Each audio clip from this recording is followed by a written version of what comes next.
In late October 1879, while every homesteader in the valley busily stacked firewood shoulder high and sealed their log walls against the coming freeze, Justin Harrow was inside his cabin doing something so strange that neighbors who peeked through the window laughed out loud. He was building a second ceiling, a removable frame of pine slats and old canvas, hanging it a full 3 feet below the true roof beams. Every fall he lowered it. Every spring he took it down. What was he hiding? This was Justin Harrow, a quiet homesteader who had spent 5 winters on the unforgiving Dakota plains, watching his neighbors freeze, starve, and sometimes disappear beneath the snow. He was neither an engineer nor a wealthy man. He was a former logger with a wife and 2 young sons who had simply realized something most settlers refused to see. Heating a full-height cabin through a 6-month winter was a slow form of suicide. The room above the stove was nothing but wasted warmth and an invitation to disaster. So each November, Justin shrank his world on purpose, resetting the ceiling lower than the last freeze. What no one knew yet was that the space above that lowered ceiling was more than just dead air. Justin was hiding a secret vault in plain sight, and only a catastrophic winter would reveal whether he was a genius or a fool. The settlement of Broken Horn Creek sat in a shallow bend of prairie where the wind had no mercy and trees grew thin and far apart. 160 acres of dry grass, a dozen cabins, one general store that doubled as a post office, and a single dirt trail that vanished west toward Fort Sully. Everybody knew everybody else's business, because in a place that flat, secrets were almost impossible to keep. So when Justin Harrow's woodpile stopped shrinking at the same rate as everyone else's, people noticed. That winter of 1879 had started mean. By the first week of November, a hard freeze had already cracked the ground deep enough to snap a shovel blade. The old-timers in the store smelled a bad season coming. You could see it in the thickness of the rabbit fur and the way the migratory geese had flown south almost a full month early. Firewood was the only currency that mattered, and most homesteaders had cut and stacked between 15 and 20 cords just to feel halfway safe. Justin Harrow had stacked fewer than 10. Morgan Thacker, who ran the general store and considered himself the town's unofficial mayor, was the first to say something out loud. One afternoon, while a cluster of men warmed themselves around the potbelly stove, Thacker nodded toward the thin column of smoke rising from the Harrow chimney. "That man is either the stingiest burner in the territory," he said, "or he's got his family sleeping under a mountain of blankets and praying for spring." A few men laughed. Others didn't. Because in 1876, Old Man Greeley and his wife had tried to save wood by letting the fire die at night. They were found frozen solid in each other's arms come late January, but Justin Harrow wasn't freezing. Any visitor to his cabin would find the air warm and close, almost uncomfortably snug compared to the howling drafts that plagued most other homes. The ceiling pressed low overhead, barely 7 feet from the packed dirt floor, and the stove radiated heat across a space that felt half the size it should have been. What the visitors didn't see was the space above. 4 feet of hidden vertical volume sealed off by those pine slats and canvas, a dead air gap that insulated the home far better than any sod wall. And inside that gap, invisible in the darkness, sat a half-cured ham wrapped in cheesecloth, a sack of seed corn, 3 jars of preserved peaches, and a loaded Hawken rifle. Justin's wife Cora had been the first to understand. Back in the spring of '78, after an unusually late blizzard killed 2 of their neighbors who had run out of wood, she had sat down with Justin by the fire and asked a simple question. Why are we heating the whole room when we only live in the bottom half? That one question had planted the idea. Justin, who had spent years logging in the forests of Michigan before the grasslands, knew that heat rose and pooled near the ceiling useless. So cutting off that space was like pulling a thick wool cap over the house. He started experimenting with temporary partitions, hanging heavy blankets from beams. By autumn, he had built a proper removable ceiling. The children, Eli and Sam, were sworn to secrecy. They learned to never mention the upstairs room to anyone at the store, to never ask about the food that disappeared up there after the fall slaughter, and to keep their voices low when the family sat beneath the lowered ceiling playing checkers on cold nights. Cora would watch her husband rest his hands on the wooden frame each evening, checking the seals, feeling for cold spots where the canvas might have torn. He was not a nervous man by nature, but something about the coming winter had sharpened his attention. By mid-November, the whispers in town had grown louder. The woodpile at the Harrow place was still visibly larger than anyone else's, and the smoke from their chimney was still thinner. Silas Dorn, a failed rancher with a bitter streak and a habit of borrowing trouble, made a point of riding past the claim one afternoon. He sat his horse in the frozen grass and stared at the cabin for a long time. When he finally returned to the store, he told the men at the stove that the Harrow place felt wrong. "Smoke ain't right," he muttered. "Door too tight. Roof too low inside. Man ain't earning his heat honest." Then something happened that turned the murmur into real danger. A trapper named Elias Roan, a man who had spent 20 winters in the Northern Territories and was said to know more about cold than any white man alive, happened to pass through Broken Horn Creek on his way to Fort Pierre. Thacker dragged him into the store and asked him outright about low ceilings and tight cabins. Elias was silent for a moment, warming his hands over the stove. Then he said something that froze every man in the room. "I've seen families try that before," he said. "You lower the ceiling, you trap the bad air. Smoke backs up, dampness rots the wood, and some winter night a man wakes up coughing and never stops. Tight cabins kill quicker than cold ones." The news reached Justin that same evening. Cora heard it from a neighbor woman who came by with a basket of dried beans and a worried look. She told Justin as he was fitting a new canvas sheet into the western corner of the frame. "They're saying we're going to suffocate in here," she said quietly. Justin continued tightening the rope lashings for a long moment. Then he stopped and looked at her. "We've been doing this for 2 winters already," he said. "We're not dead. They just don't understand how I built a vent." He pointed to a narrow slot near the stovepipe, a carefully cut gap that drew stale air upward through the sealed space above the ceiling and out through a small vent high on the gable wall. The ceiling wasn't a lid. It was a lung, but the outside pressure was mounting. Thacker began refusing to sell Justin kerosene on credit, hinting that he might not be around to pay come spring. Silas Dorn spread the rumor that the Harrow family was hoarding stolen firewood somewhere inside their unnaturally warm cabin. And then, on the last day of November, the real winter arrived with a white fury that silenced every critic and forced every homesteader to turn inward. The first blizzard of the season didn't build slowly.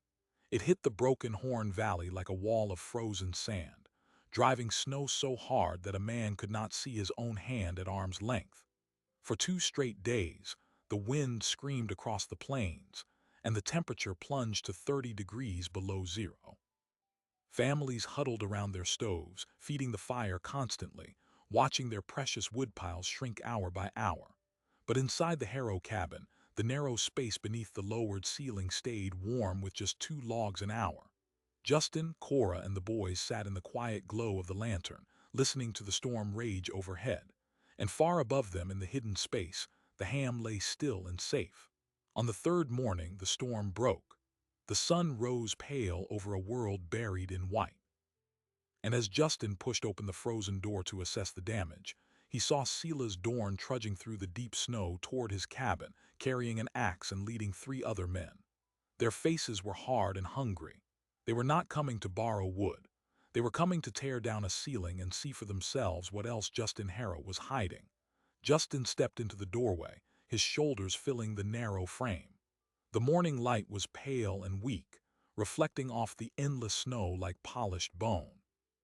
Silas Dorn stopped 20 feet from the porch, his axe head resting in the frozen crust. The 3 men behind him spread into a loose line. They were cold, hungry, and looking for something to break. "Morning, Silas," Justin said. His voice was calm, but his hands had already found the handle of the heavy wooden bar he kept near the door. Silas raised the axe and pointed it at the cabin. "We want to see what you've got in there, Harrow. People are saying your woodpile ain't shrinking, your cabin's too warm, and your smoke is barely showing. Either you've made a deal with the devil or you're hiding something. Justin didn't move from the doorway. The cold air filled his lungs, and he could feel Cora behind him, her hand resting on young Sam's shoulder. Eli stood near the window, watching the men through a frost-etched pane. "I'm not hiding anything that belongs to you," Justin said. "But if you want to see what I've done, I'll show you one thing. Only one. Then you leave." Silas exchanged glances with the man to his left, a wiry homesteader named Anson Cole who had lost half his livestock in the blizzard. Cole nodded. Silas lowered the axe slightly. "Show us then." Justin turned and walked inside. The men followed, brushing snow from their coats, the axe still in Silas's hand. The moment they stepped through the low doorway, they felt it. The air inside was thick and warm, almost heavy, like stepping into a root cellar in high summer. The ceiling hung just above their heads, rough pine slats spanned by white canvas, the seams sealed with narrow strips of leather. The stove glowed dull red in the corner, and a pot of beans simmered quietly on top. Silas looked up and nearly rapped his knuckles against the canvas. "What in the name of?" He reached up and pushed against it. The canvas gave slightly, taut but flexible. "You lowered your roof." "Ceiling," Justin said. "Not the roof. There's 4 feet of dead space above it, sealed off from the warm air. The heat stays down here with us. I burn half the wood my neighbors do." Silas squinted at the edges where the frame met the log walls. Then he noticed the narrow gap near the stovepipe, a dark slot cut precisely into the wood. "That's a hole. You've got a hole in your ceiling. Thought you said it was sealed." Justin reached up and ran his finger along the slot. "That's the vent. Pulls stale air up through the dead space and out a small opening under the eaves. Without it, the moisture would rot the canvas and fill the cabin with smoke. The ceiling breathes. That's the part nobody thinks about." Anson Cole crouched down and studied the stove, then looked at the wood box beside it.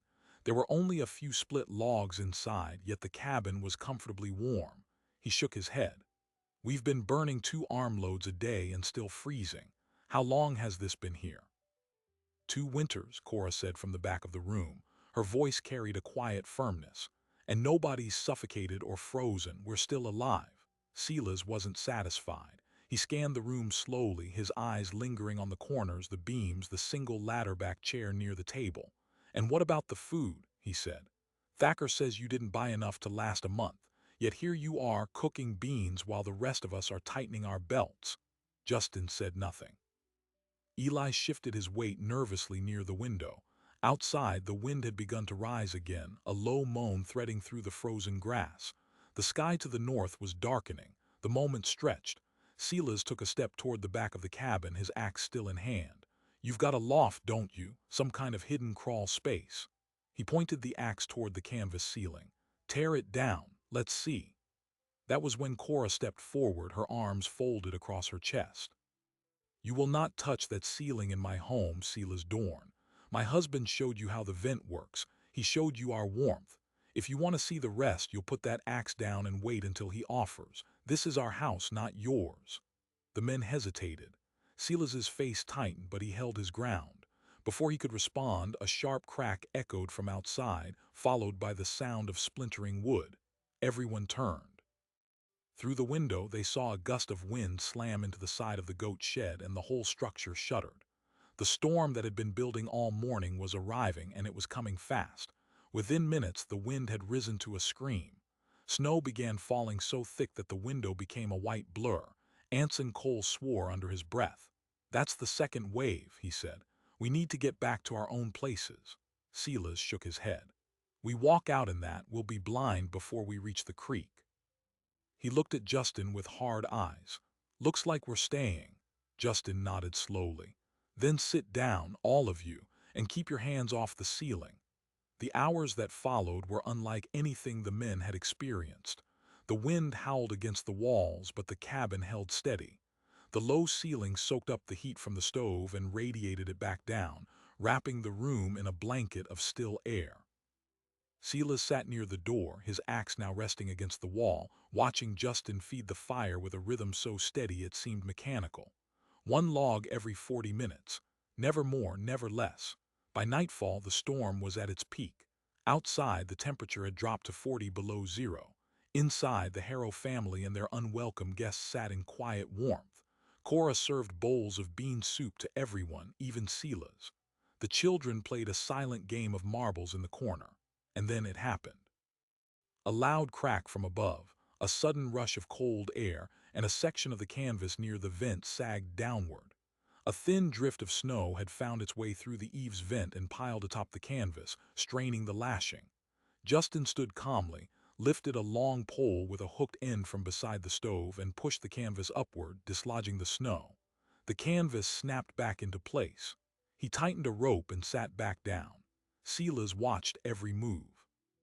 He saw now that this was not a one-time trick. It was a system, tended and maintained, a machine for surviving winter. His earlier anger had cooled into something more complicated. He said nothing for a long while. Then, as the storm began to ease near dawn, he finally spoke. "You've got food up there, don't you, in the dead space?" Justin looked at him for a long moment. Then he nodded once. "Ham, seed corn, some preserves, enough to get through a bad spring if the stores run out, and a rifle." Anson Cole sat up straighter. "You've been sitting on a storehouse while the rest of us tightened our belts. That's why you didn't need to buy more." "I didn't steal it," Justin said. "I butchered my own hog last fall. The seeds came from my own harvest. I stored it where the cold would keep it safe from rats and thieves." Silas rubbed his face with rough hands. The wind outside was dying, but the cold remained. He stood slowly and pulled his coat tighter. "You've got something here, Harrow. I don't like it, but you've got something." He looked at the vent, the canvas, the stove. "And if a man were to build this wrong, what would happen?" Justin met his eyes. "The vent fails, the air goes bad, people get sick, then they die. That trapper Elias wasn't lying. A tight cabin without a vent is a coffin." Silas nodded. "Then I'll tell the others, but you should know this won't stay secret. Thacker will want to see it. The whole town will want to see it, and some of them will try to build their own. When someone gets hurt, and someone will, they'll come for you." He picked up his axe and walked out into the frozen dawn. Anson Cole and the others followed, leaving boot tracks in the fresh snow. Justin stood in the doorway and watched them go. He knew Silas was right. The secret was out, and with it came a danger far greater than the cold. Within a week, the Harrow ceiling had become the talk of Broken Horn Creek. Thacker demanded a full demonstration in the general store, standing before a sketch Justin drew on a piece of rough paper. The others crowded around, asking questions about the vent, the canvas, the slope of the dead space. A few men laughed and called it a fool's contraption. Others listened intently and went home to their own cabins, measuring their rafters and cutting pine slats. But most of them failed to understand one crucial thing: the vent. Just as Elias the trapper had warned, a sealed space without proper airflow became a trap for smoke and dampness. 3 families built their own lowered ceilings that very month, sealing the gaps tight in a rush to save wood. 2 of them failed to install any vent at all, believing the canvas itself would breathe enough. The 3rd family, a young couple named Hartley with an infant daughter, had tried to copy Justin's design perfectly, but misjudged the angle of the upper vent. On a still night in late December, their stove burned low, and the room filled with a thin, invisible fog of carbonic gas. The mother woke dizzy and vomiting. The baby was found blue in its crib, lungs struggling, barely alive. They carried the child to the Harrow cabin in the middle of the night, wrapped in wool blankets and ice cold from the journey. Cora took the baby and held it near the stove, while Justin examined the vent design the Hartleys had used. A single mistake, a half-inch misalignment, and the dead air had pooled in the small space above their lowered ceiling, then slowly seeped back down. The baby survived, but the damage was done. The community's hope curdled into fear and blame. That evening, a crowd gathered outside the store, their breath puffing white in the lantern light. Thacker stood on the porch and called for order, but his voice was drowned by shouting. Some demanded that Justin be made to tear down his ceiling to share his food, to stop endangering the valley. Others, like Silas Dorn, stood at the edge of the crowd saying nothing, their faces unreadable. Justin walked into the middle of them alone, his coat pulled tight. The noise died down slightly. "I never told anyone to build it without understanding," he said, his voice carrying clearly in the frozen air. "I showed them the vent. I drew it on paper. They chose to ignore it." A man named Greaves, whose brother had nearly suffocated, stepped forward. You should have never shared the idea at all. Now my brother's lungs are half gone and it's your doing." "Your brother didn't listen," Justin replied. "The cold didn't make that choice. He did." The crowd murmured, a low growl of anger and uncertainty. Thacker raised both hands. "Enough. This isn't solving anything." He looked at Justin. "You've got a way of surviving that works, but it's causing division. I'm asking you, as the closest thing to a leader this town has, to stop spreading the idea. Keep your ceiling, but keep it to yourself." Justin stood still for a long moment. The wind had risen again, thin and sharp. In the distance, the smoke from chimneys rose straight into the darkening sky. A 4-day freeze was coming, the worst of the season. He knew what that meant. The wood piles would vanish. The stores would run low. And when the town grew truly desperate, they wouldn't just want his knowledge. They would want what he had hidden above that ceiling. He turned and walked back to his cabin, where Cora waited with the children, the ham, the seeds, and a loaded rifle. The real test was only just beginning. The freeze arrived as promised, but worse than anyone expected. For 4 days and 5 nights, the temperature never rose above 30 below zero. The sky was a sheet of iron, and even the wind seemed to freeze solid, leaving a silence so complete that a snapping twig sounded like a gunshot. In that cold, firewood became life itself, and every hour the woodpiles around Broken Horn Creek shrank like exposed nerve endings. Justin watched from his cabin window as the smoke columns of his neighbors grew thinner each morning, some disappearing entirely by midday. He knew what that meant. Families were rationing, burning corn cobs, twisted hay, anything that would catch a flame. At the general store, Thacker had long since run out of kerosene. Candles were being melted down for the last drops of tallow. The town had never faced a freeze this brutal, not in the 12 years since the first settlers arrived. On the second night, a man named Webb broke into his neighbor's empty cabin and stole 3 armloads of split pine. The neighbor caught him at dawn, and the fight left both men bleeding in the snow. By the third day, a small delegation had formed, led by Greaves, the man whose brother had nearly suffocated. They came to Justin's door not with axes this time, but with something more dangerous, righteous fury. "People are freezing, Harrow," Greaves said through cracked lips. "The Hartley baby is still sick. Old Mrs. Callum ran out of wood last night and sat wrapped in every blanket she owned. My own children are burning dried manure to keep warm." He gestured toward the cabin's thin smoke. "You're sitting here with a fire that barely breathes, and we all know you've got food stored somewhere in that ceiling of yours. It's time to share." Cora stood behind Justin, one hand on Sam, the other on Eli. The rifle was leaning against the wall near the stove, hidden from view but not from memory. Justin stepped onto the porch and closed the door behind him. "I've got enough to feed my family," he said. "That's all. I didn't cause this freeze, and I can't feed a whole town." "Then we'll take what we need," Greaves said, his voice rising. The men behind him shuffled forward, their breath forming a single cloud of steam. "You've been holding out on us since November. That secret room of yours is full of meat and grain. We're not asking anymore." The sound of a rifle bolt sliding into place came from behind the cabin door.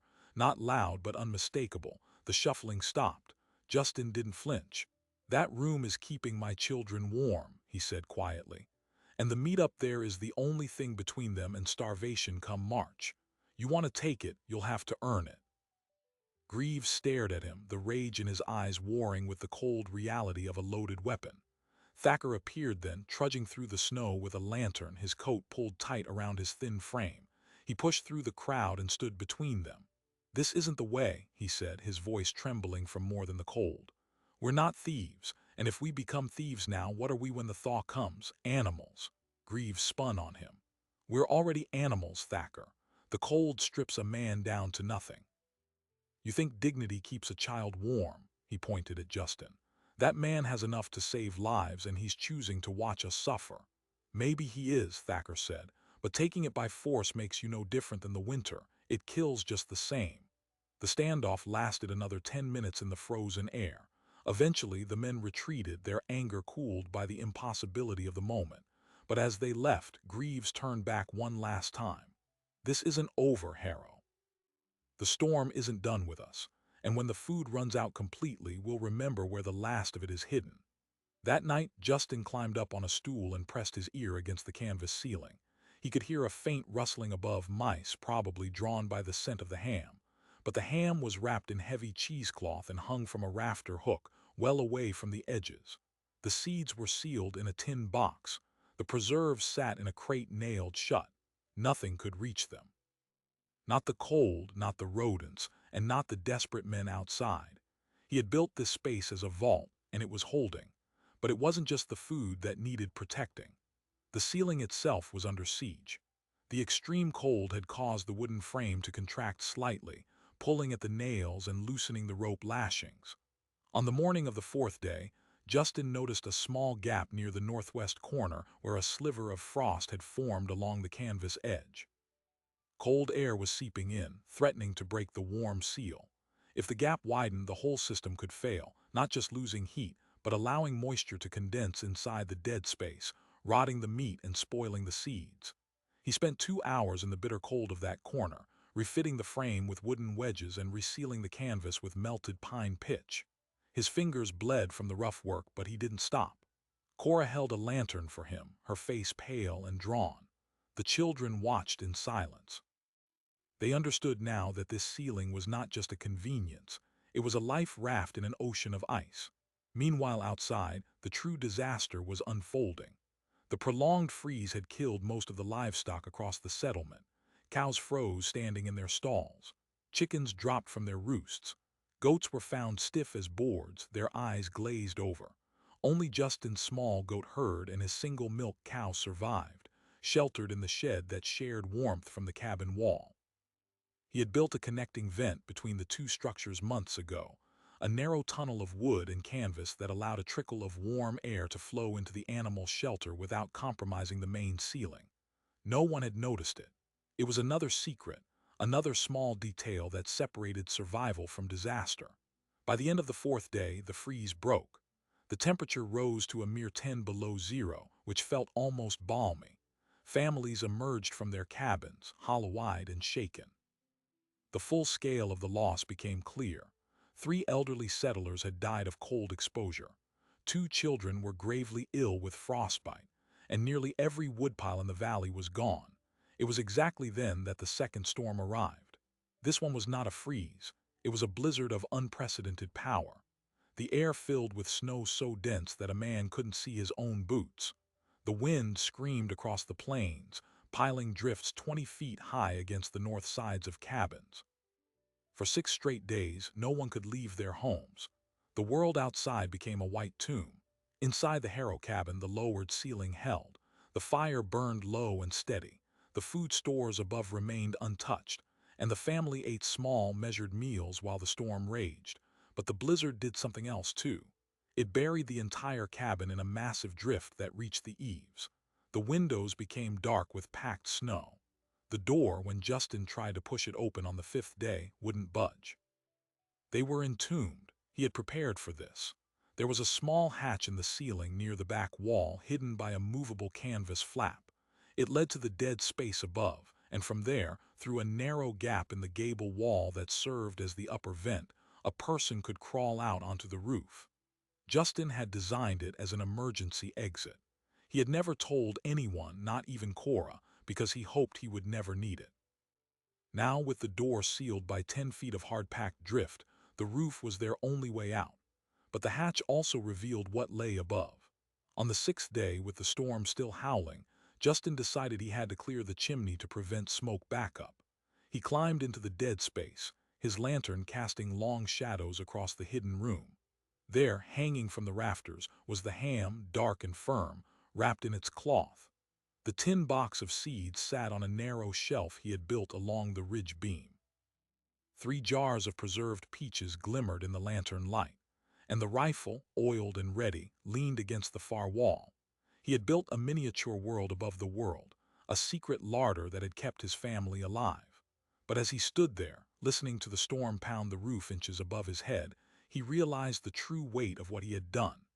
If the snow collapsed the roof, if the weight of the drift became too much, the ceiling below would be crushed, and all this careful planning would become a death trap. The very thing that had saved them could now kill them. The roof groaned. A small crack appeared in one of the ridge beams. Justin grabbed the ham, the seeds, and the jars, handing them down through the hatch to Cora. Then he swung the rifle onto his back, climbed out through the gable vent, and onto the roof. The snow was piled so high that he stood almost level with the drift top. The wind nearly knocked him flat. He crawled to the chimney, cleared the snow plug with his gloved hands, and then began shoveling the roof load away from the ridge beam with a flat board. The cold was murderous, but he worked for an hour until the beam stopped groaning. When he finally dropped back inside, exhausted and half frozen, Cora wrapped him in blankets and fed him hot broth. The children huddled close. They had seen the food come down from above. They had seen the hidden room for the first time. And as the storm finally began to fade, Justin knew that the secret was no longer just his family's. When spring came and the snow melted, the entire town would see the ceiling he had built, and they would know what he had been hiding all along. But by then, the winter would have made its final judgment on him, on the town, and on the fragile line between hoarding and surviving. The blizzard ended on the seventh morning. The sun emerged, pale and weak, but warm enough to begin the long thaw. One by one, families dug themselves out of their buried cabins. The losses were staggering. Justin's drift had preserved his home, but the silence from neighboring homesteads told a darker story. And when the roads finally cleared and the first travelers from Broken Horn Creek reached his door, they came not with anger this time, but with hushed voices and downcast eyes. They had come to see the ceiling, not to tear it down, but to learn. Greaves was among them, his anger replaced by something heavier, grief. His brother had died in the blizzard, trapped in a cabin that had filled with drifting snow through a faulty vent. The little Hartley baby, too, had succumbed to the lung damage from the earlier carbon gas. The town was shattered, and in its brokenness, the only man who had survived completely intact was the one they had tried to destroy. Justin let them enter, one by one, and showed them the lowered ceiling, the vent, the hatch, the way the dead space had cradled the warmth. He did not mention the ham, the seeds, or the jars. Those were back in their hidden places above the canvas, restored once the storm had passed. Some things remained private, but the town understood what they needed to understand, that the ceiling was more than a trick of wood and cloth. It was a philosophy of winter, a way of bending the elements to serve the living. And as they left, carrying sketches and measurements, Justin felt a cold certainty settle in his chest. The winter was not over. The thaw was a liar, a false spring that often preceded the season's worst violence. 3 weeks of relative warmth would soften the snow, turn the paths to mud, and then the real blizzard would come, the one the old-timers called the lamb killer. And when it did, the food in the dead space would matter more than ever, because by then, no store in the territory would have a single sack of flour left to sell. The true test of the shrinking house was still to come. The true test of the shrinking house arrived with the first false thaw of March. For 2 weeks, the sun softened the snow just enough to turn the trails to slush, and a thick, deceptive fog hung over the valley every morning. The settlers of Broken Horn Creek breathed. They dug out their buried wagons, repaired their split roofs, and counted their dead in hushed voices. But Justin Harrow watched the sky and felt no relief. He had seen this pattern before in the Michigan woods.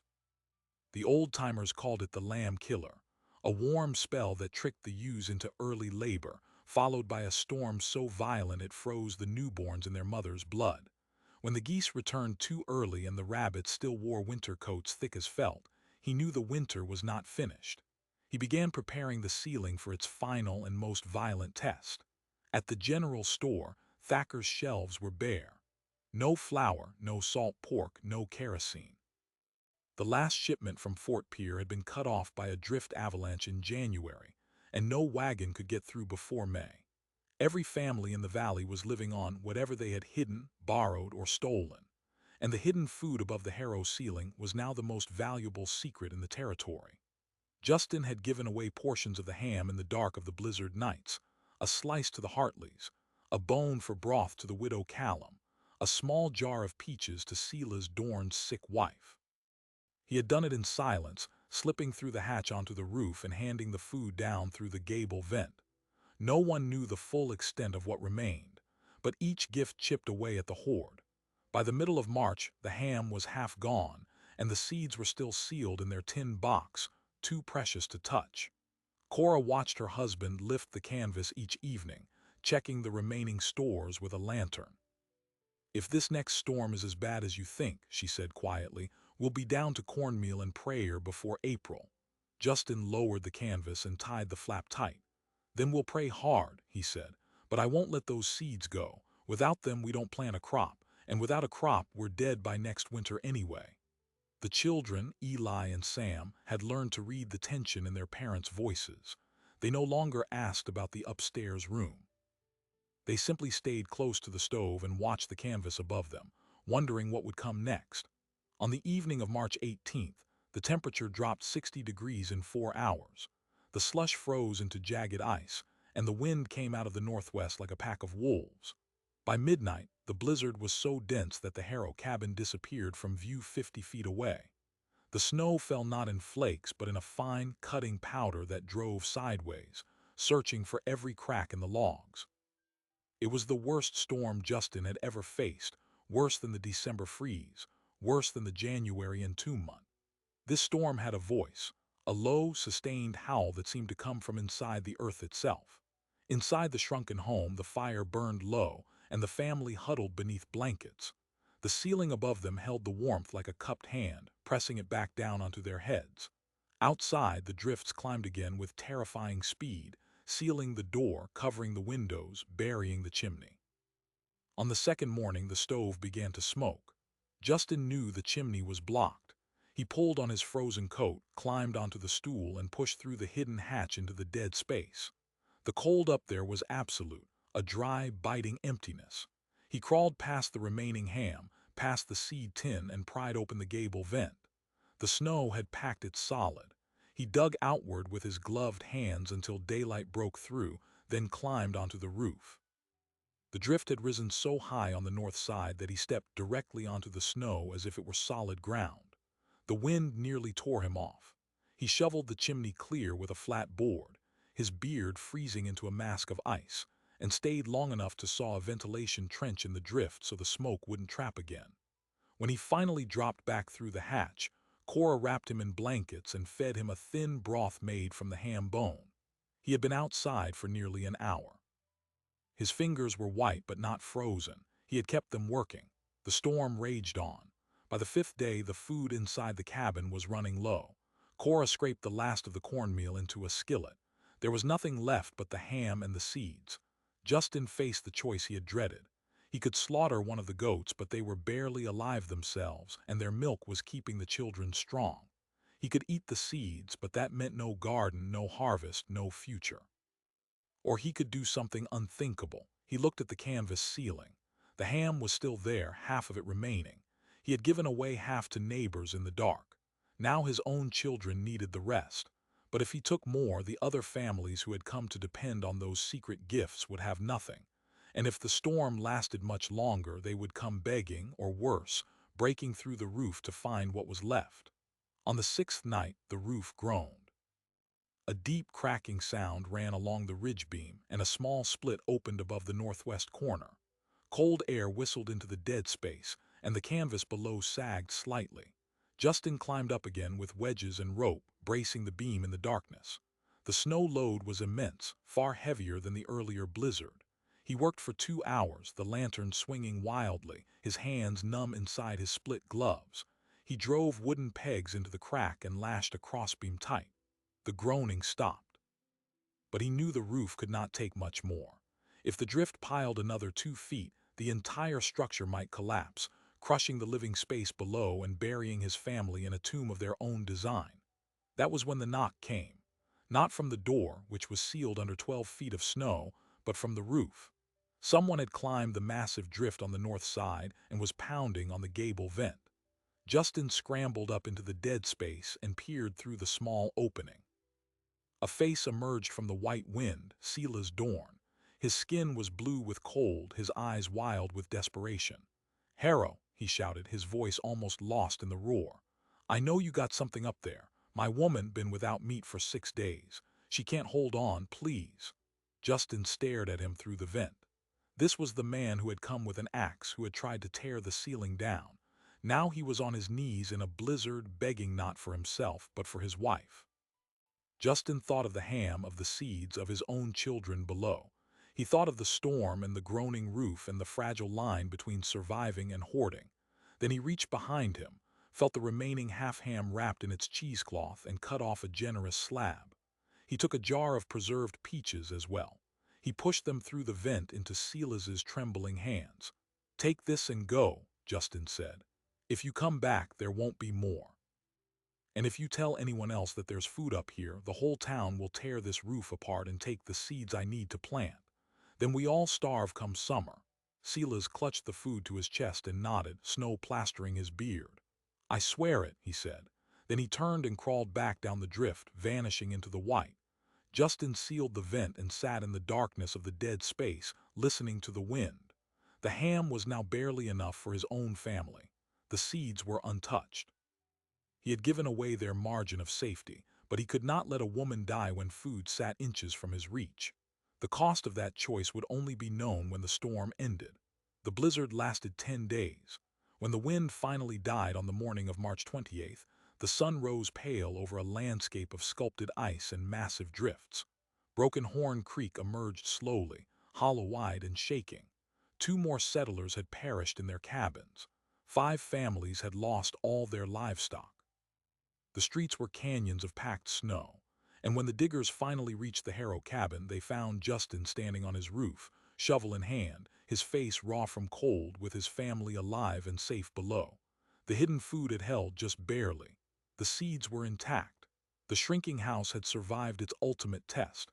The weeks that followed brought slow thaw and hard reckoning. The town counted its losses and buried its dead, but the Harrow homestead became a quiet symbol. Few knew the extent of the food Justin had shared in secret, but enough knew to spread the story.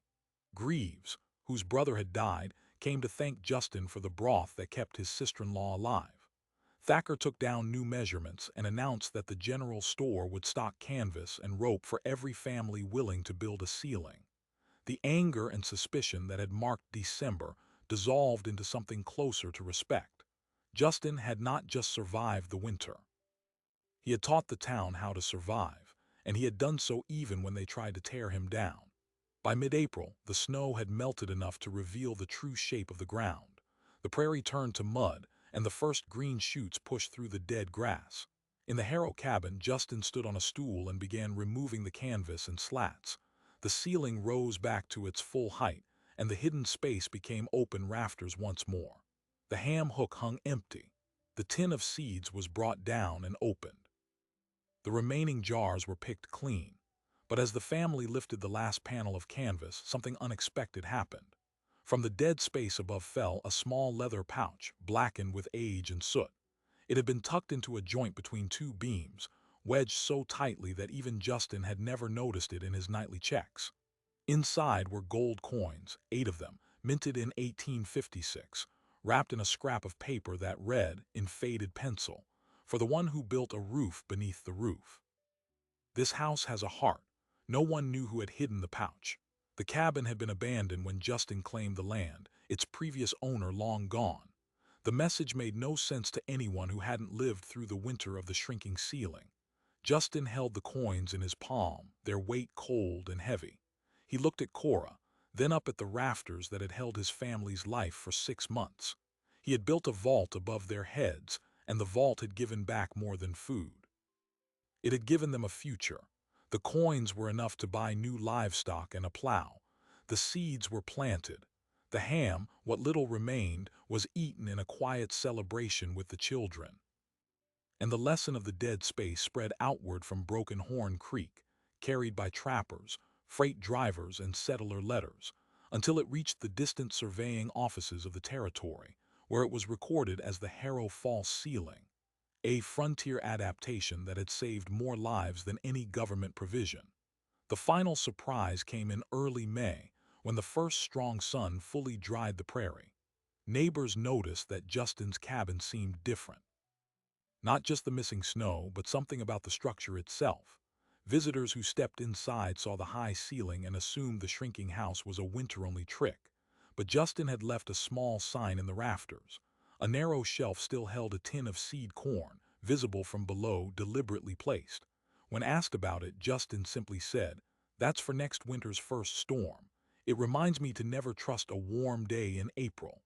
The town laughed, but they understood. The shrinking house had become a permanent part of their lives, and Justin Harrow, the man who was once called a fool and a hoarder, had become the architect of their survival. The winter of 1879 finally released its grip, and when the lambs were born healthy and the fields greened, the settlers of Broken Horn Creek built their own low ceilings and stored their own small hoards above. The spring wind blew soft and warm across the thawed plains, and for the first time in years, the people of the valley looked forward to the cold months with something other than fear. They had learned that the storm could be redirected, that the dead space above a life could hold salvation, and that a man who built a second ceiling 1 meter lower each November had not shrunk his house at all. He had expanded its reach into a future no one else had seen. And yet even now, that story holds a quieter, colder question, one that has never fully thawed. Justin Harrow saved his family, his livestock, and the seeds that would feed an entire valley through the following harvest. But what about the ones who didn't make it? What about the Hartley baby, whose tiny lungs never healed from the carbon gas that pooled above a badly vented ceiling? What about Greaves's brother, who suffocated under his own roof while trying to copy a system he didn't fully understand? Every innovation carries a cost, and on the frontier, that cost was often paid in human life. The shrinking house was brilliant, but it also sharpened the line between those who listened closely and those who rushed in with desperate hands. The storm was unforgiving, and so was the geometry of survival. The gold coins Justin found tucked between the rafters, 8 small tokens from a stranger who had built the cabin years before him, carried a message that felt almost too perfect to be accidental.